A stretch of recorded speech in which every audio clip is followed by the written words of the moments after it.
नमः शुद्धेभ्यः। ओम नमः शुद्धेभ्यः। मंगलम भगवान वीरो मंगलम गौतमो वने मंगलम कुंदकुंदाद्यो जैन धर्मोस्तु मंगलम। सर्वमंगलमांगल्यम सर्वकल्याणकारकम प्रधानम सर्वधर्माणां जैनम जयतु शासनम। अहिंसा परमो धर्म की, महावीर भगवान की। प्रातः स्मरणीय परम पूजाचार्य गुरुवर श्री विद्यासागर जी मुनि महाराज की जय।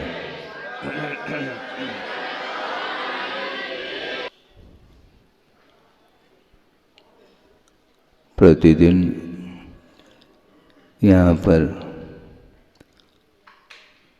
जिनवाणी सुनने के लिए आप उपस्थित होते हैं और आगम के आधार से भिन्न भिन्न विषयों को लेकर के यहाँ पर प्रसंग रख रहे हैं। एक ऐसा प्रसंग रखना चाहते हैं जो भावों से संबंध रखता है कि हिंसा भी दो प्रकार की, हिंसा भी दो प्रकार की हुआ करती है। एक भाव हिंसा और एक द्रव्य हिंसा। इसी प्रकार भाव अहिंसा और द्रव्य अहिंसा। वस्तुतः गुरुदेव ने कई बार इस प्रसंग को दिया है स्वाध्याय के दौरान कि संगी पंचेंद्रिय जो जीव होते हैं उनकी चेष्टाएं जो भी होती हैं वे मनपूर्वक हुआ करती हैं। पहले मन में विचार आता है, फिर बाद में वचनों में उतरता है, उसके पश्चात कायिक चेष्टा में भी वह विचार आ जाते हैं। इसलिए भावों के माध्यम से ही कर्म का बंध होता है और भावों के माध्यम से ही कर्मों की निर्जरा भी हुआ करती है। इसलिए उस विषय को हम रखना चाहते हैं कि द्रव्य और भाव में कितना अंतर होता है। पहले हम हिंसा के जो परिणाम होते हैं उसको लेकर के विषय रख रहा हूँ कि द्रव्य हिंसा का कोई महत्व नहीं है, ऐसा नहीं, किंतु भाव हिंसा उससे भी विचारणीय विषय होता है। द्रव्य हिंसा से बचना चाहिए, किंतु द्रव्य हिंसा से भी भाव हिंसा अत्यधिक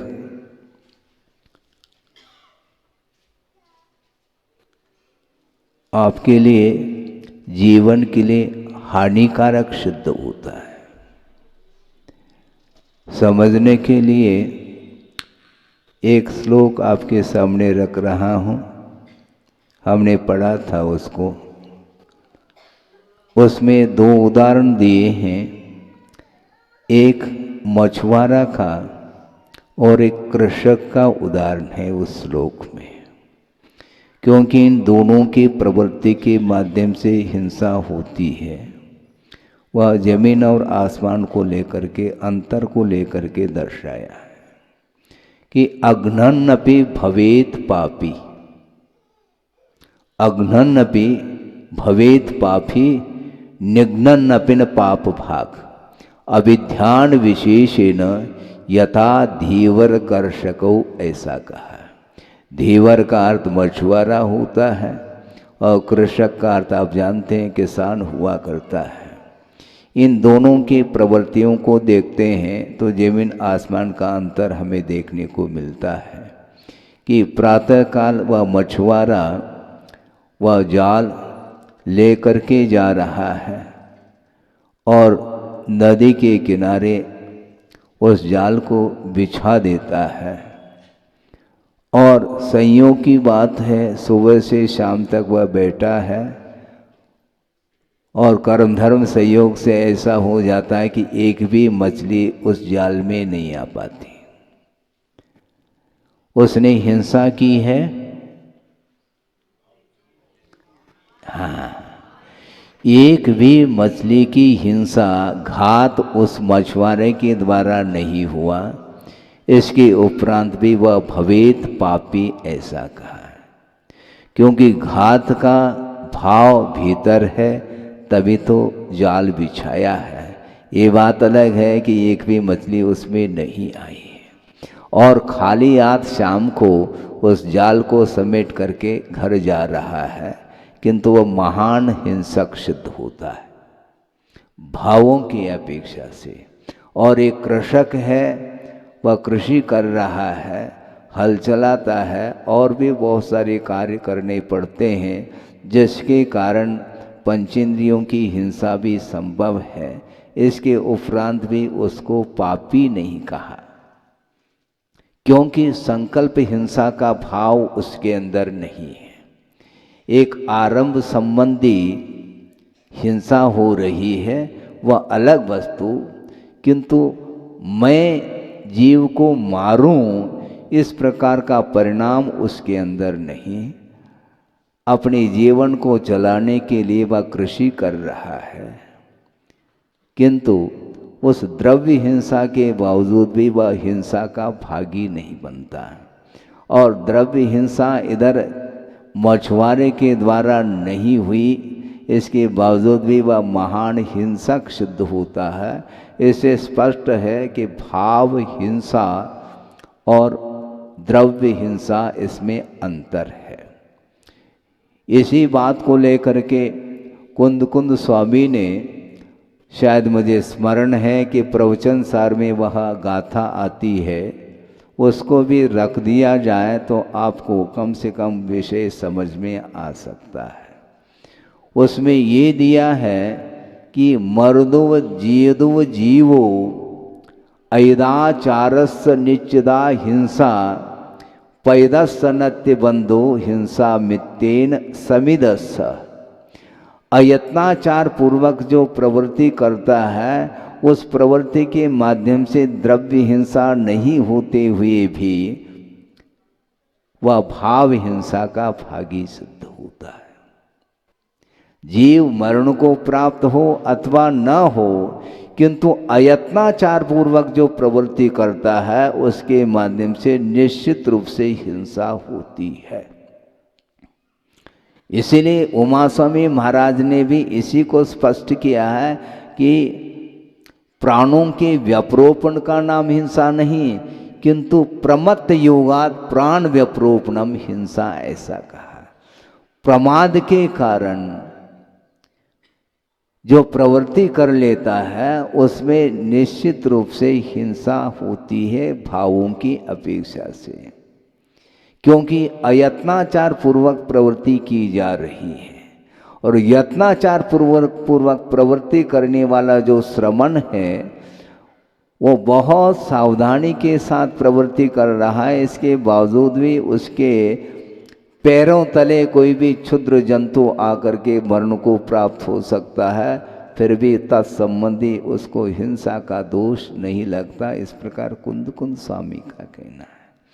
अर्थ ये हुआ कि भावों के माध्यम से हिंसा के परिणाम आ जाते हैं। इसलिए अपने अपने परिणामों को संभालने की आवश्यकता है। और भावों में हिंसा के परिणाम आते हैं तो वो आगे जाकर के वचनों में भी हिंसा के भाव आ जाते हैं। मारने का पहला भाव उत्पन्न होता है और उसके बाद वचनों में भी वह भाव आ जाते हैं। इसके उपरांत वह घात को प्राप्त हो अथवा न हो, किंतु सुनने में आता है बोली सो गोली। हाँ, सुन रहे हैं आप? मुख से शब्द निकले हैं वो गोली का काम करता है, बहुत भयानक रूप है वो शब्द, और शब्दों के माध्यम से भवांतर तक वह वैर चला जाता है। इसलिए आचार्य कहते हैं अपने अपने वचनों को संभालने का पुरुषार्थ करो।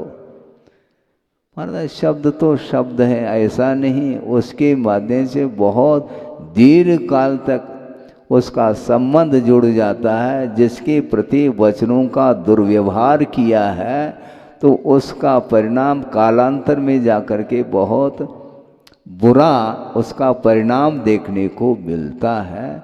इसलिए वचन संयम रखने के लिए भी कहा है, वाक संयम जिसको बोलते हैं। इसलिए श्रमण लोग बोलते हैं किंतु आगम के आधार के बिना वो कभी भी वचन प्रवृत्ति नहीं करते, भाषा समिति के अनुरूप ही बोलते हैं। क्योंकि सत्य धर्म की रक्षा यदि होती है तो भाषा समिति के अनुरूप वचन प्रवृत्ति करने से ही हम बच सकेंगे अथवा सत्य की रक्षा कर पाएंगे। क्रोध, लोभ, भीरुत्व और हास्य इनका परित्याग करने के लिए कहा और आगम के अनुरूप बोलने के लिए आज्ञा दी है। और आगम के अनुरूप ही वह बोलता है। बल्कि यहाँ तक आचार्यों का कहना है भाषा समिति के अनुरूप बोलते हुए भी अनुपात का ध्यान रखना चाहिए। निष्प्रयोजन वचन प्रवृत्ति करने से हिंसा होती है। इसलिए बहुत प्रयोजन हो, आवश्यक हो, अत्यावश्यक हो, अनिवार्य हो तो उस समय वह आगम का आलम्बन लेकर के श्रवण वह वचन प्रवृत्ति करता है। महाराज आप बोल नहीं रहे, आपका मौन है क्या? कोई उत्तर नहीं देते। महाराज हमसे नाराज हैं क्या? शुरू हो जाता है।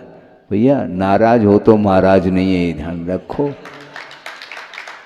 नाराज है तो महाराज नहीं, महाराज हो तो नाराज नहीं।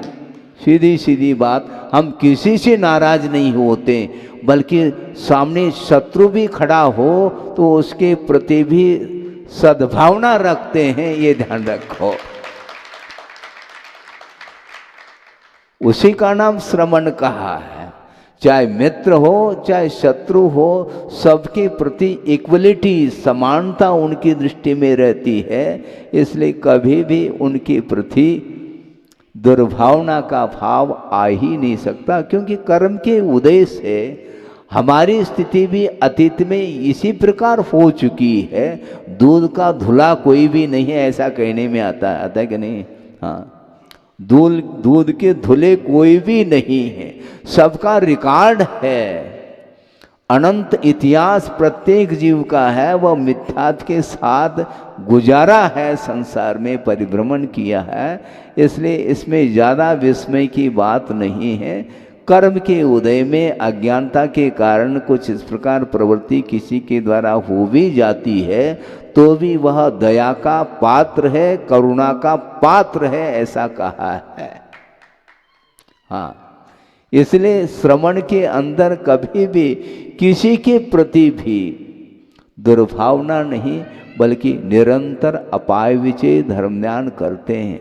अपायविचय धर्म ध्यान का अर्थ क्या होता है? भगवान इसका संसार कब समाप्त हो, मेरा स्वयं का संसार कब समाप्त हो, ये तो फिर भी ठीक है, किंतु मेरा संसार का समापन दूसरे के संसार के समापन की भावना के साथ ही जुड़ा हुआ है। मैं मोक्ष को चाहूं और दूसरा मुक्त न हो, ऐसा परिणाम रखूं तो कभी भी मुक्ति मिलने वाली नहीं। इसको बोलते हैं सुखी रहे सब जीव जगत के। तो उसमें शत्रु भी समाहित है, मित्र भी समाहित है, एक इंद्रिय भी है, द्विंद्रिय है, सारे सारे यावन मात्र जितने भी संसारी जीव हैं उन सभी जीवों की कल्याण की भावना और उनको सुखी बनाने की भावना निरंतर श्रवण के अंदर रहती है। इसलिए उनका धर्म ध्यान तो निरंतर चलता है। बल्कि गुरुदेव ने एक बार ये भी कहा था कि हमें दूसरे को निमित्त बना करके हमें धर्म ध्यान करना है। आप यहाँ पर बैठे हैं इसलिए मेरा धर्म ध्यान हो रहा है ऐसा नहीं। आप नहीं भी बैठो तो शास्त्र के माध्यम से हम धर्म ध्यान करते चले जाएंगे। बल्कि गुरुदेव ने ये यहाँ तक कहा था कि शास्त्र को खोलने का नाम ही स्वाध्याय है, ऐसा नहीं। ग्रंथ को खोल करके पढ़ रहे हैं तभी स्वाध्याय हो रहा है, ऐसा नहीं। ये खुली किताब है संसार। संसार के बारे में निरंतर यदि वह चिंतन मनन कर रहा है तो वह स्वाध्याय ही कर रहा है। बल्कि यहाँ तक कहना चाहते हैं आगमकार कि श्रवण आहार की चर्या करते समय भी स्वाध्याय कर रहे हैं, ध्यान रखो। महाराज ये कैसा संभव है? तो हम भी आहार करते हैं, हमारा भी स्वाध्याय हो जाएगा, तुम्हारा नहीं होगा। आप भी आहार लेते हैं और श्रवण भी आहार लेते हैं, किंतु आहार लेने लेने में जमीन आसमान का अंतर इसलिए है कि 28 मूल गुणों का पालन करने का ध्यान उनको उस समय भी है। नवदा भक्ति पूर्वक श्रावक आदर के साथ वह आहार दे रहा है, किंतु जो पात्र आया है वह क्या करता है? अंजलि में ग्रास आते ही लेता है, ऐसा नहीं, संशोधन करता है। महाराज हमने तो संशोधन शोधन करके तो दिया है, हमारे ऊपर भी तो विश्वास रखो। हाँ, आपके बाद ऊपर जितना विश्वास रखना है हम रख लेते हैं, इसके उपरांत भी प्रूफ रीडिंग तो करना ही पड़ता है। पक्की बात है, इसमें क्या दिक्कत है? आपने बहुत अच्छे ढंग से शोधन करके दिया है, इसके उपरांत भी वह कंकर आ सकता है। कोई भी वस्तु जो लेने योग्य नहीं है उसमें आहार के साथ वह वस्तु आ सकती है। आपने भात बनाया, चावल को साफ किया क्या? नहीं किया है? उसको बीनते रहते हैं, चावल को अपनी तरफ करते हैं और इधर क्या करते हैं? कंकर को। कैरम खेल रहे हैं आप और क्या? थाली में चावल ले करके महिलाएं क्या बीनती रहती हैं? अपनी ओर क्या करती हैं? चावल को अपनी ओर और कंकर को बाहर। इसी प्रकार आप संशोधन करके ही भात बनाया है, इसके उपरांत भी भूल चूक तो संभव है। हाँ, 100% जो है ना पास होने वाले बहुत कम होते हैं, 1-8% तो उसमें भूल होती ही रहती। इसलिए संशोधन करके येषणा समिति के अनुरूप ही आहार ग्रहण करते हैं। उस समय उनको ध्यान है, 32 अंतराय का पालन करते हुए वो करते हैं। ऐसा नहीं कि देते हम गट कर लें, ऐसा संभव नहीं है, वो है संभव ही नहीं है। इस प्रकार सावधानी उनकी रहती है। कहाँ तो आहार की चर्या कर रहे हैं उस समय भी मूलाचार सामने दिख रहा है। बाल आ गया तो अंतराय। पहले ग्रह था, आहार तो बहुत स्वादिष्ट बना है, हमें स्वादिष्ट से कोई मतलब नहीं, न रोका सोका से मतलब है। उसमें यदि जीव आ जाए, बाल आ जाए और कोई भी वस्तु आ जाए तो हम अंतराय करते हैं। तो उस समय कैसा लगता होगा श्रवण को? दाता को तो पीड़ा हो रही है, दाता के आंखों में आंसू है किंतु श्रवण नहीं। यहां तक लिखा है कि श्रवण की परिणति कैसे होती है, अलाभ में भी लाभ के समान परिणाम रख करके आते हैं। ऐसा नहीं कि वह दाता के ऊपर बरस पड़े, ऐसा नहीं होता।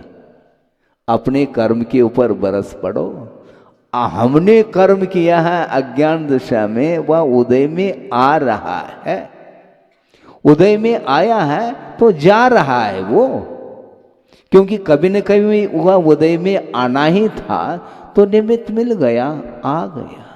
दाता का भी कर्म का उदय चल रहा है और पात्र का भी कर्म का उदय चल रहा है।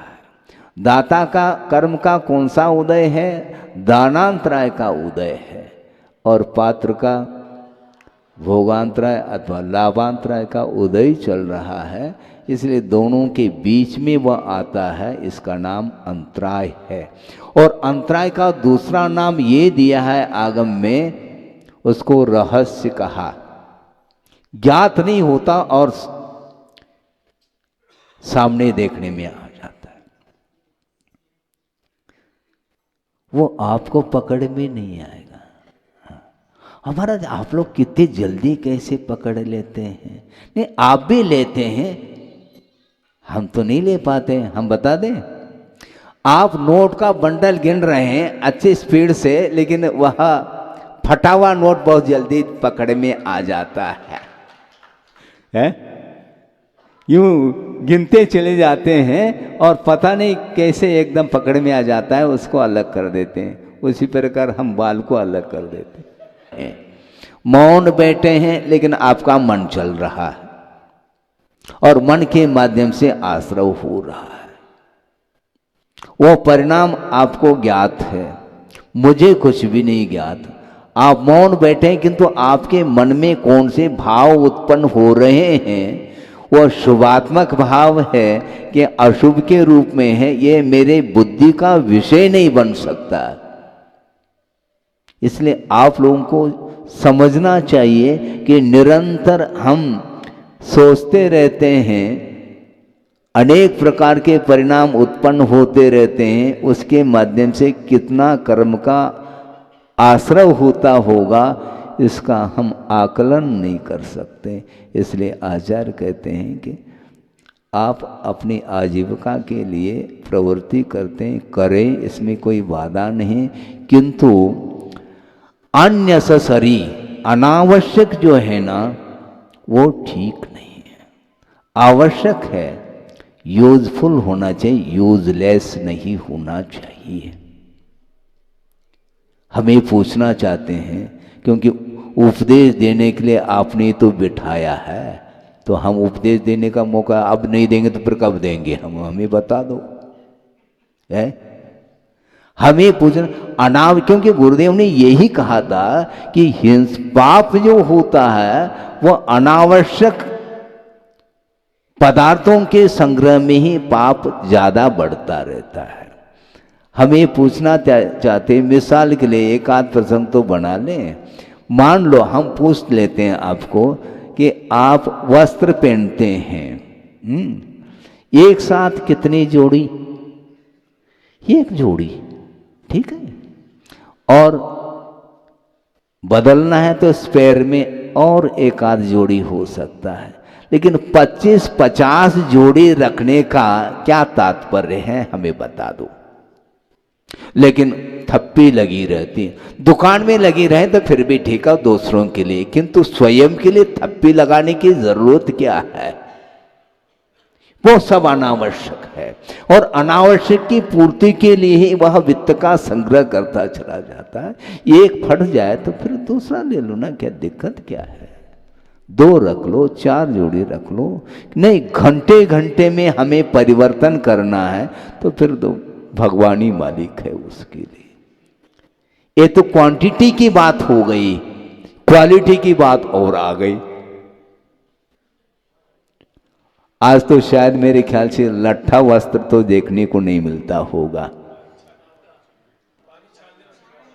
पानी छानने के काम में आता है, क्योंकि वह पात्र जो है ना, उसको लट्ठा पहना दो या कुछ भी पहना दो, उसको कोई मतलब है ही नहीं। आप लट्ठा नहीं पहन सकते हैं, हाँ, आपके लिए तो क्वालिटी, ये क्वालिटी मेंटेन, ये क्या वस्तु है?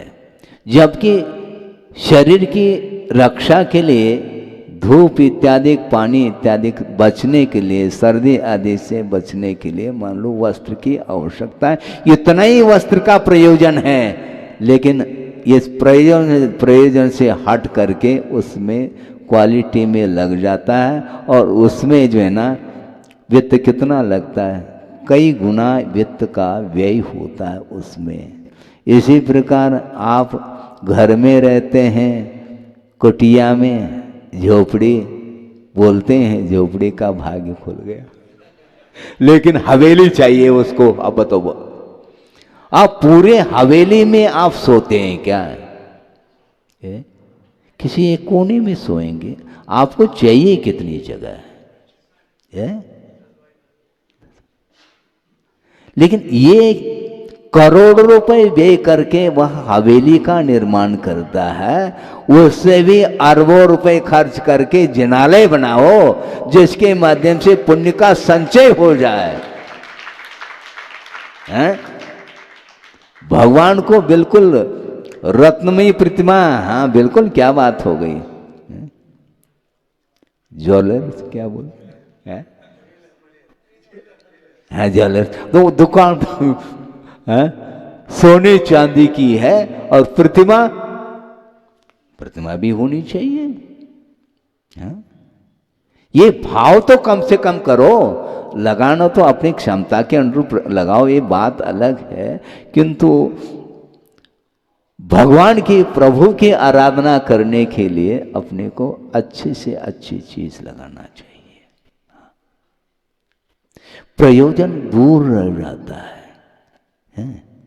जैसे मान लो रोशनी, आंखों की रोशनी में कमी आ गई, विजन जिसको बोलते हैं, चश्मा की आवश्यकता है, नंबर आ गया, कोई बात नहीं, लेकिन फ्रेम में क्वालिटी, हाँ यहाँ पर भी क्वालिटी आ गई।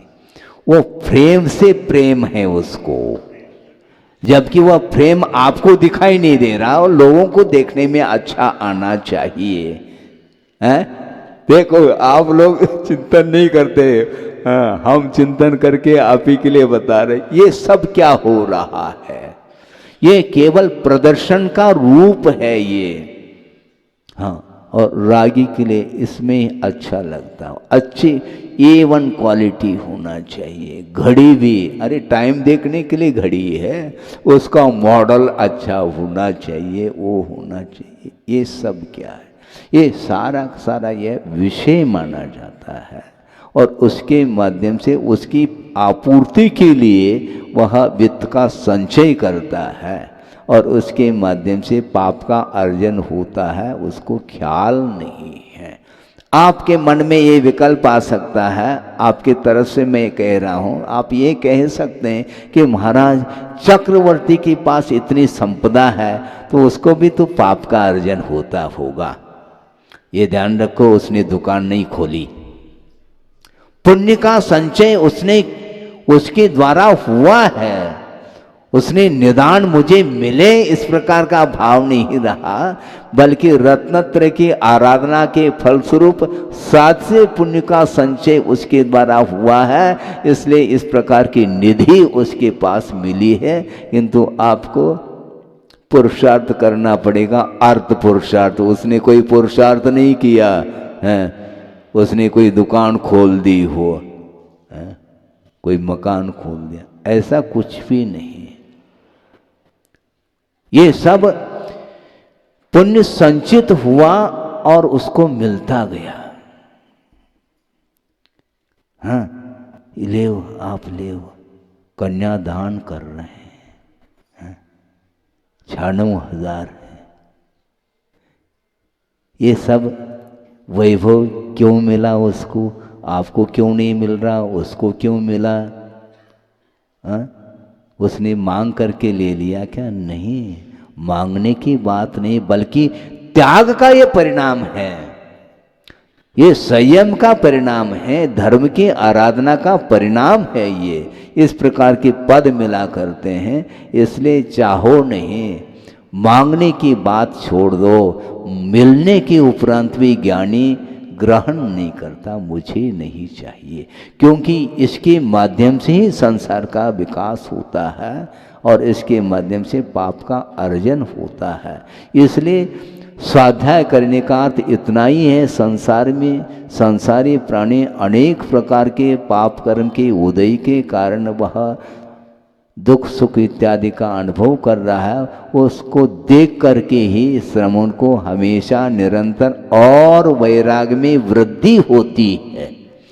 किसी ने कहा आचार्य महाराज को, हमारे लिए नहीं कहा, उनके लिए कहा था और उन्होंने सुनाया था, महाराज आपको वैराग कैसा हुआ बताओ, कम से कम है? आपको वैराग कैसा हुआ? वैराग के लिए कई कारण होते हैं, फिर भी महाराज मुझे वैराग आप लोगों के चेहरों को देख करके हुआ,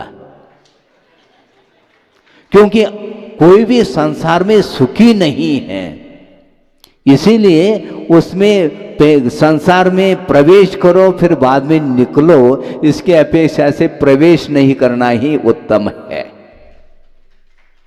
पहला कीचड़ में पैर डालो फिर बाद में धोते फिरो, ये अज्ञान माना जाता है। हमें धोना नहीं है, कीचड़ में पैर डालना ही नहीं अपने को, इसलिए उन्होंने सोचा कि नहीं, पहले से दूर रहो। महाराज हमारे लिए हम फंस गए, अच्छा हमें फंसाया गया, गलत बात है। कई लोग ये भी कहते महाराज हमारी तो बिल्कुल इच्छा नहीं थी, किंतु माता पिता ने हमें जबरन की, जबरदस्ती करी, अच्छा नहीं तो तुम मुनि बन जाते। मतलब ऐसा कर नहीं सकते, जबरदस्ती जबरदस्ती करते हैं तो तीर्थंकर को भी करना चाहिए, नहीं कर पाए।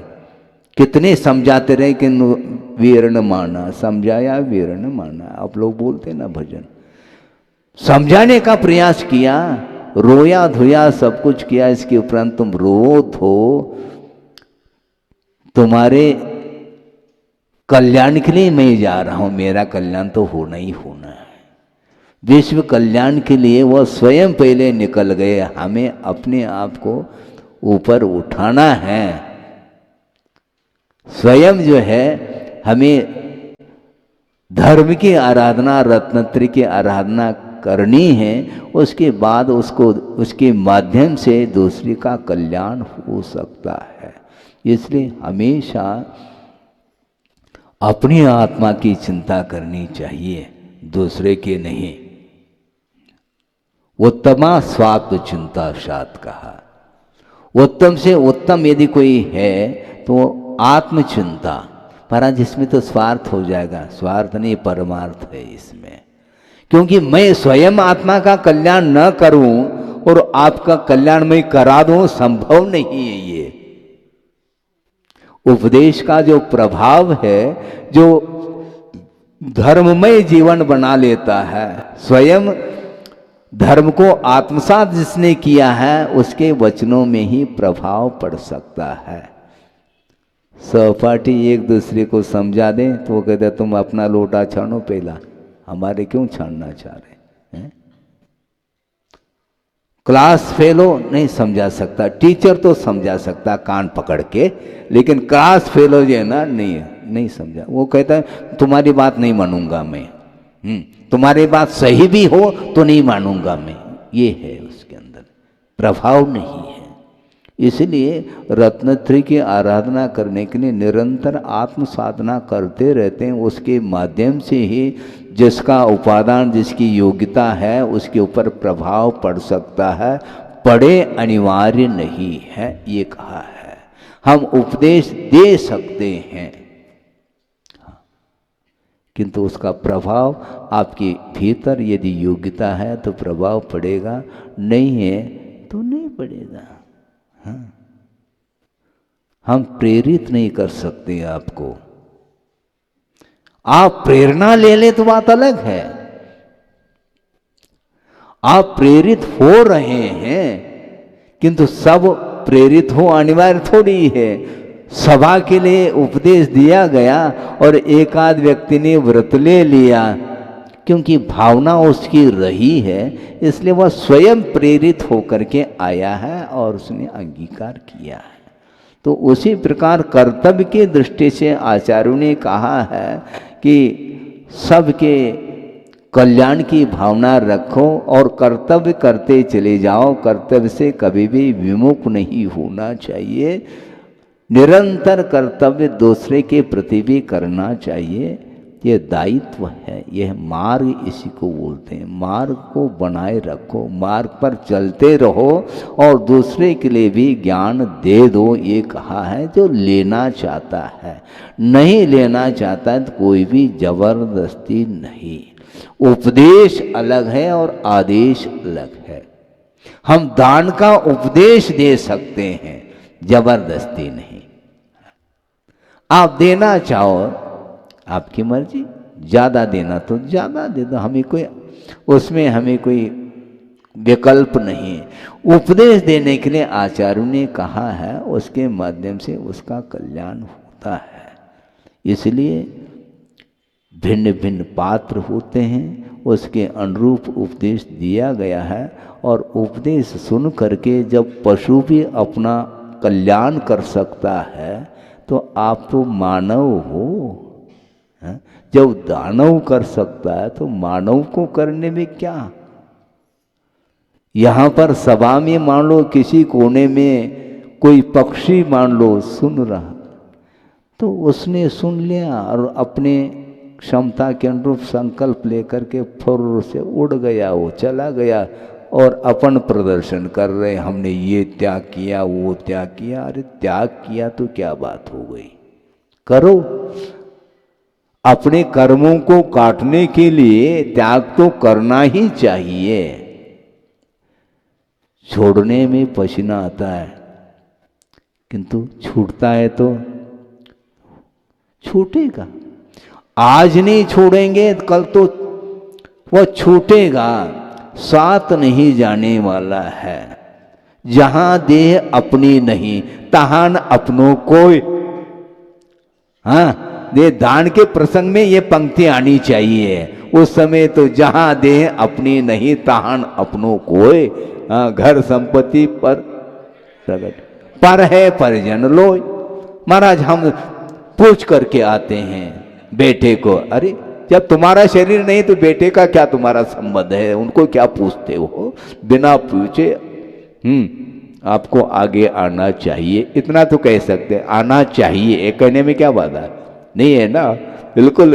इसलिए कह रहा होता कि बार बार प्रसंग बनाने से भाव और हो जाते हैं। सहयोग तो हम देना चाहते हैं, क्योंकि देना आपको है, हम देने के लिए सहयोग तो दे सकते हैं, इसमें क्या दिक्कत है। क्योंकि अपने पास तो है नहीं, हम दे नहीं सकते, दिला तो सकते हैं।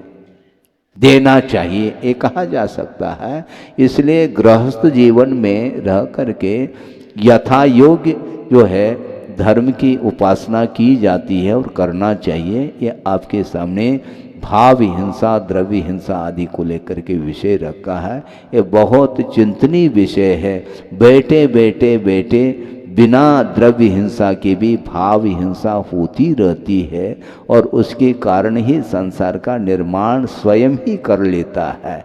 कोई संसार के निर्माण करने के लिए कोई आया नहीं है, स्वयं आपके भाव है और भावों के माध्यम से निर्माण होता है। इसलिए उज्ज्वल भावों के माध्यम से ही संसार का विच्छेद हो सकता है। हो इस पवित्र भावना के साथ अहिंसा परमो धर्म की जय।